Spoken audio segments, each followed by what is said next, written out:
much. I'm very honored to be here today, virtually. It would have been nice to have been able to visit Montreal and see everyone in person, but I again thank you for this opportunity. The title of my presentation is Learning for a Sustainable Future and the Significance of Critical Pedagogy.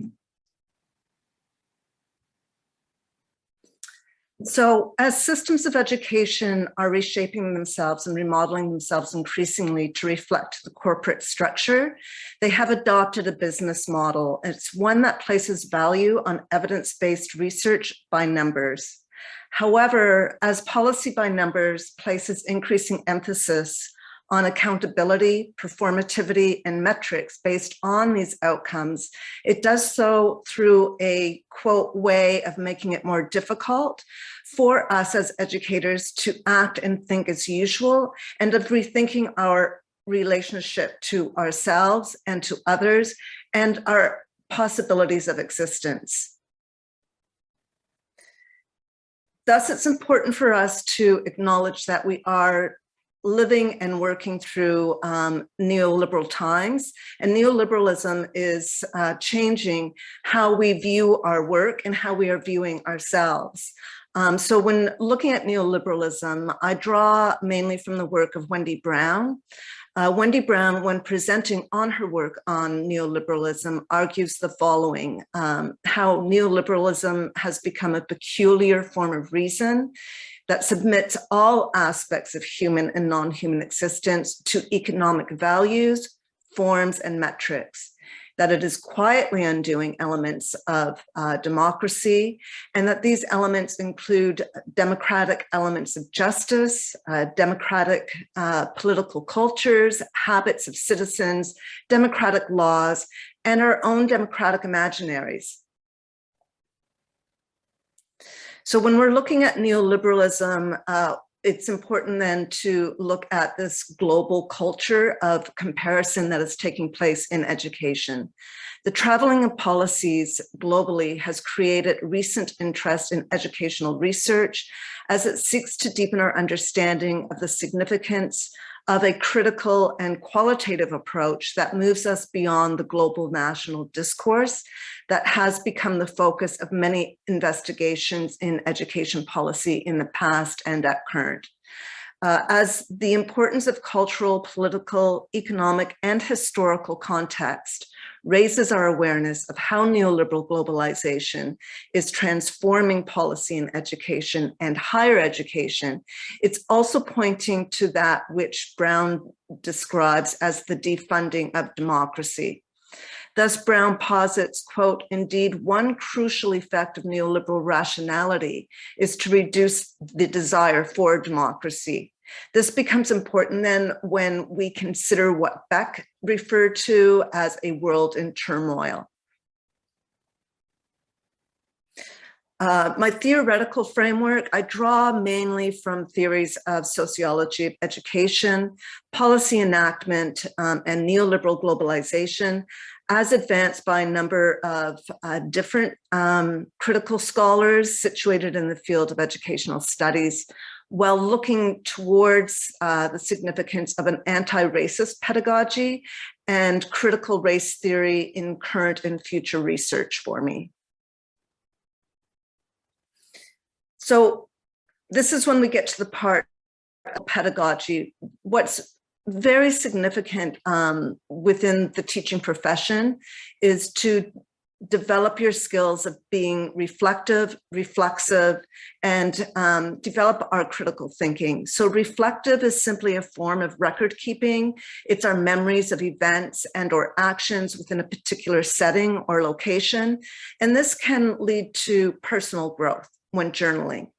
Reflexive builds on the skill of being reflective. It involves being reflective, it's introspective, it's using an inward gaze, it's recognizing the importance of how our context has shaped us as persons, our experiences, our assumptions, beliefs, and knowledge. Engaging in reflexivity not only leads to personal growth, but it also importantly then leads to professional growth within the individual. So when looking at critical pedagogy, I'll briefly introduce Paulo Freire.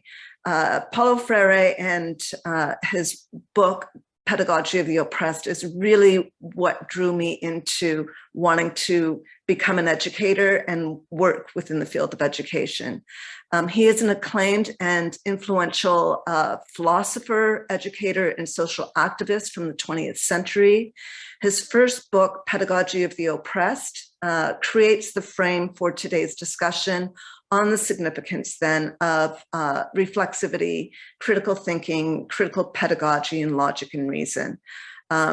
His work is, he approaches his work from a humanist perspective and argues how the individual through society, in society through the ability to engage in critical thinking, possesses the power then to transform their own oppression.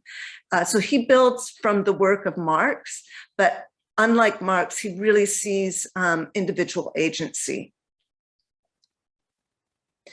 So Freire defines then critical thinking as the plentitude of praxis, which simply is to mean that critical thinking is experienced through action that is informed through our critical reflection, which then establishes a manner of thinking that directs an individual from an innocent form of knowledge, reality, to a deeper level, a level that empowers us to begin to see the causes of that reality. Sorry for the wall of words here.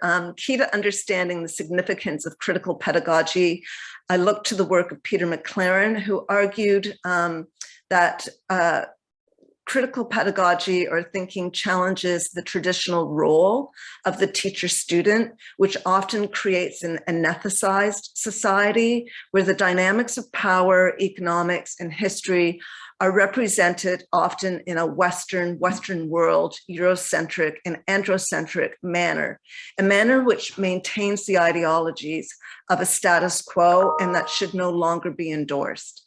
So key to understanding the Freirean philosophy is knowledge. However, it's the context of how that knowledge is developed that is important for individuals to understand.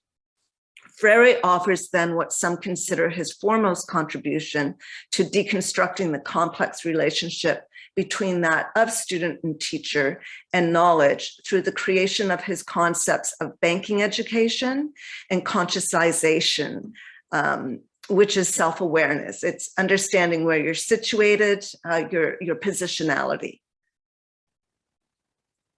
So critical pedagogues and education, although Freire and other critical pedagogues do not envision education as a cure for all inequities found in society, Freire does stress how through critical reflexiveness, dialogue, and reciprocal teaching and learning, the transformative dimension of social development can then occur.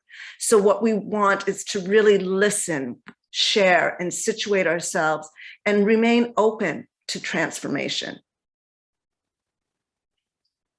So in previous research that I conducted, Kate, who is a tenured professor, when talking about the importance of critical thinking and standardized tests, says, well, I find that this is highly problematic. I think it gets to the whole notion of what can't be quantified doesn't count. The other problem with these assessments is that, especially have these assessments of institutions across Ontario, for example, or if we look to the PISA results, they're comparing very different institutions. With the PISA results, comparing students from different countries and a one-size-fits-all approach is not an approach that takes into consideration then the different contexts, whether those are institutions that are faculty-based, provincial, or countrywide. The educational system and the standardized approach doesn't take these different contexts into account. So Peter, who is now retired, shares, I saw some kind of high school behavior in undergraduates, large classes, lots of learning, lots of repeating stuff. And instead of developing new ideas and analyzing things, putting things together. And I thought for some time that graduate studies was more like undergraduate, like 40 or 50 years ago. People are not being developed as persons. They are developed as machines, as robots, and our political system, from my perspective, shows this. I mean, people are not interested in politics anymore, in voting. I mean, how can a person vote for someone like Trump? This is his point of view, or Le Pen in France, or other people around the world. So he's really saying that we need to develop students to begin to ask the big questions in a classroom and invite that.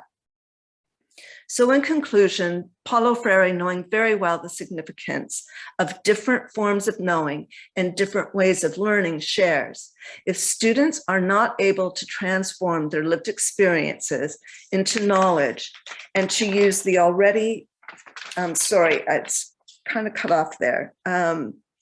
Education, I'm sorry. I'm just going to read it from my notes here.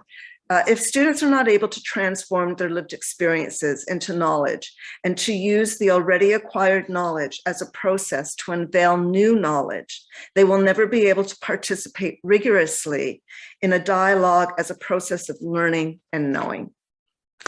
Merci, thank you very much.